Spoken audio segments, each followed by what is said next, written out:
a song that we sing in our movement down in the South. I don't know if you've heard it, but it has become the theme song. We shall overcome. We shall overcome. Deep in my heart, I do believe we shall overcome.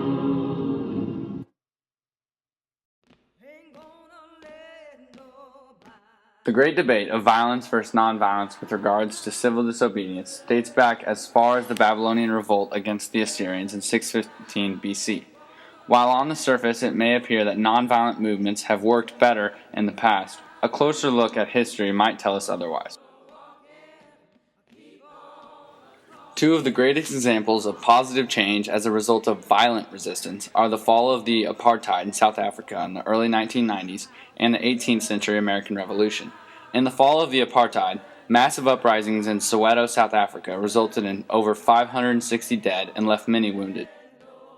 Eventually, scared of further retaliation and death, the white ruling party slowly transferred power over to the black majority.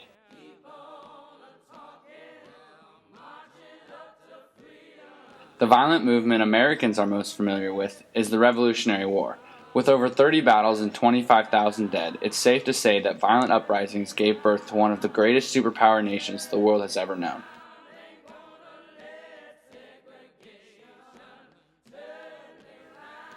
But nonviolence has shown itself to be equally powerful. Historically, the most famous nonviolent movement was the Indian independence movement led by Mahatma Gandhi. Most recently, peaceful citizen protests in Cairo's Tahrir Square toppled Egypt's President Mubarak and 30 years of government operating under emergency law. These two basic ideologies of violence and nonviolence are where the two main leaders of the American civil rights movement, Martin Luther King Jr. and Malcolm X, strongly differed. The principles of love thy enemy versus by any means necessary have driven global conflict since the beginning of time. But which is more effective?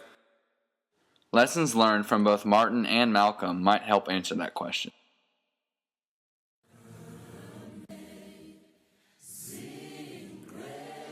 Martin Luther King Jr. was born on January 15, 1929, in Atlanta, Georgia.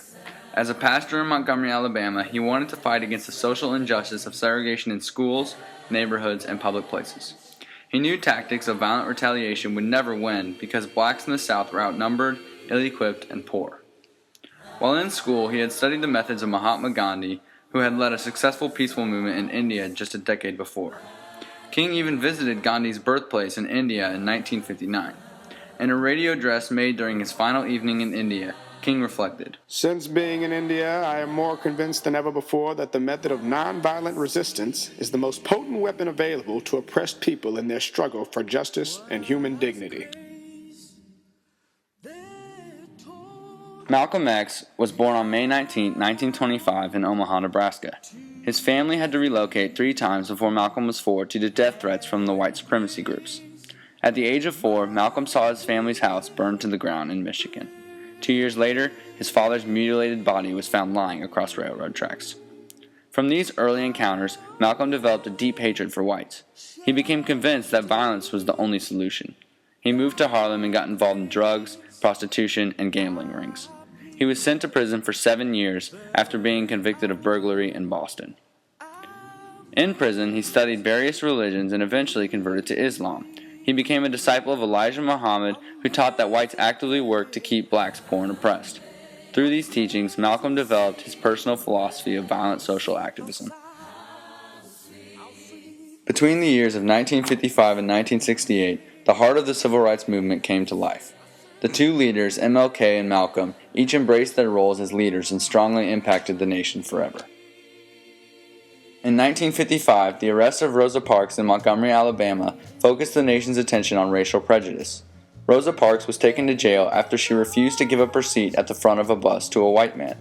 The famous Montgomery bus boycott grew out of this incident when Martin Luther King, the newly elected president of the Montgomery Improvement Association, encouraged blacks to stop riding the bus system altogether. After 1 year, the boycott ended successfully when the buses were desegregated in December 1956. During this time, Malcolm X was still incarcerated and learning about the Nation of Islam. When released in 1957, he developed a strong following of radical supporters by encouraging them to use any means necessary to achieve equality. In his speech, famously known as Black People and War, he argued, "If violence is wrong in America, violence is wrong abroad. If it is wrong to be violent defending black women and black children and black babies and black men, then it is wrong for America to draft us and make us violent abroad in defense of her. And if it is right for America to draft us and to teach us how to be violent in defense of her, then it is right for you and me to do whatever is necessary to defend our own people right here in this country."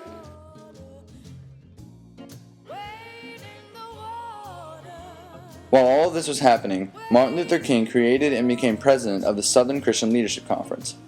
The SCLC was a major force in organizing the civil rights movement around principles of nonviolence and civil disobedience. In 1960, student sit-ins became the most prevalent form of peaceful protests. Black students would sit in areas reserved for whites only at restaurants, parks, swimming pools, theaters, and even libraries. 1963 was probably the most memorable year in modern civil rights history. First, Martin Luther King was arrested and jailed during an anti-segregation protest in Birmingham, Alabama. There he wrote his famous Letter from Birmingham Jail, arguing, Individuals have a moral duty to disobey unjust laws. Also in Birmingham, riots erupted after 4 young girls attending Sunday school were killed when a bomb exploded at the 16th Street Baptist Church, a popular location for civil rights meetings. In August 1963, more than 200,000 people gathered to hear Martin Luther King's I Have a Dream speech on the steps of the Lincoln Memorial in Washington, D.C.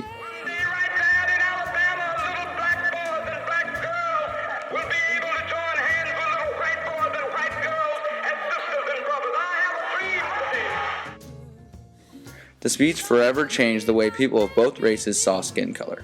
It paved the way for Congress to pass the Civil Rights Act of 1964, which prohibited race discrimination in schools and public places. By the end of 1963, Malcolm X's relationship with the Nation of Islam began to unravel. He sent a letter inviting Dr. King to speak at a rally held by Muslims for the purpose of bringing the two movements together. Malcolm began to rethink his policy of retaliation. In March 1964, Malcolm X announced that he was leaving the Nation of Islam. He took a pilgrimage to Mecca, which changed his views of the world and view of America. He wrote that he no longer believed that all white people were evil and that he found the true meaning of the Islamic religion. He came back to the U.S. and started 2 new organizations, the Muslim Mosque Incorporated and the Organization of Afro-American Unity. On a Sunday afternoon, February 21, 1965, in a meeting in Harlem at which he was to discuss the policies and programs of his new organization, Malcolm X was assassinated. And until the American Negro lets the white man know that we are really ready and willing to pay the price that is necessary for freedom, our people will always be walking around here second-class citizens, or what you call 20th century slaves. What price are you talking about, sir? The price of freedom is death. It was later proven that he was killed by followers of Elijah Muhammad and the Nation of Islam. After Malcolm X's death, there was much progress in the civil rights movement. Congress passed the Voting Rights Act of 1965, making it easier for Southern blacks to register to vote. President Johnson also issued Executive Order 11246, which established affirmative action. But just before President Johnson signed the Civil Rights Act of 1968, prohibiting discrimination in the sale, rental, and financing of housing, Martin Luther King was assassinated by a white segregationist in Memphis, Tennessee.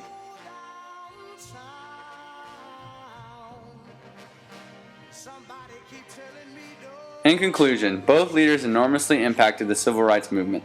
The great debate of whether violence or nonviolence is the most successful approach cannot be as easily answered as we thought. The correct response is that the two philosophies, strangely enough, work together to advance the cause of racial equality. The teachings and violent outbreaks associated with Malcolm X helped mobilize a sector of the civil rights supporters who were not inspired by Dr. King. It's safe to say the teachings of Martin Luther King would not have been as effective without the comparative violence from not only retaliating blacks, but also the whites. The clear evil of a white man beating a black man who won't fight back makes it a lot easier to realize who's right.